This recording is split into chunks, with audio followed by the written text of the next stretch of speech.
बिस्मिल्लाहिर्रहमानिर्रहीम। अस्सलाम वालेकुम वरहमतुल्लाह। नाज़रीन, सऊदी अरब के बढ़ते हुए ट्रैफिक हादसात को मद्देनज़र रखते हुए सऊदी अरब की रोड सिक्योरिटी फोर्स ने कहा है कि शाहराह यानी सड़क पर गाड़ी खराब होने की सूरत में ड्राइवर को ज़ाब्तों और हिदायत की पाबंदी करना होगी।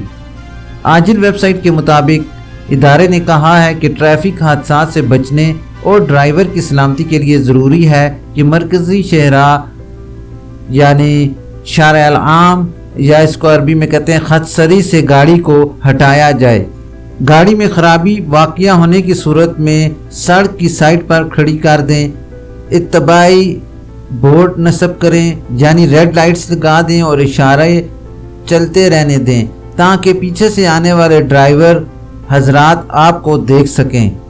इदारे ने मज़ीद बताया कि गाड़ी ख़राब हो जाए तो फौरी तौर पर रोड सिक्योरिटी फोर्स से रब्ता किया जाए या मुश्तरका ऑपरेशन रूम 911 पर कॉल की जाए। नाजरीन, हो सकता है कि आपके इस अच्छे अमल की वजह से काफ़ी इंसानी जानें बच जाएं। नाजरीन, एक बार आपको मैं फिर से वजाहत करता चलूँ कि सऊदी अरब के बढ़ते हुए ट्रैफिक हादसात को मद्देनज़र रखते हुए सऊदी अरब की रोड सिक्योरिटी फोर्स ने कहा है कि शाहराह यानी सड़क पर गाड़ी खराब होने की सूरत में ड्राइवर को ज़ाब्तों और हिदायत की पाबंदी करना होगी। आजिल वेबसाइट के मुताबिक इदारे ने कहा है कि ट्रैफिक हादसात से बचने और ड्राइवर की सलामती के लिए ज़रूरी है कि मरकज़ी शहराह यानी शारिअ अल आम या इसको अरबी में कहते हैं खदसरी से गाड़ी को हटाया जाए।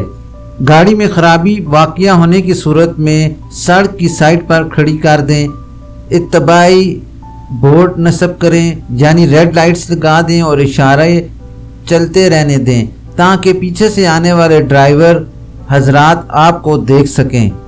इदारे ने मज़ीद बताया कि गाड़ी ख़राब हो जाए तो फौरी तौर पर रोड सिक्योरिटी फोर्स से रब्ता किया जाए या मुश्तरका ऑपरेशन रूम 911 पर कॉल की जाए। ये थी अभी तक के लिए ख़ास खबर। मिलते हैं नेक्स्ट बुलेटिन में इसी तरह की मालूमाती और अहम खबर के साथ। वीडियो ख़त्म करने से पहले नए आने वाले हजरात से गुजारिश करूंगा कि काइंडली मेरे चैनल को लाइक, सब्सक्राइब और बेल नोटिफिकेशन को ओपन कर लें ताकि इसी तरह की आपको बहुत अहम और मालूमाती खबरें बर वक्त मिलती रहें। अपना ख्याल रखिए और दूसरों का भी। अल्लाह हाफिज़।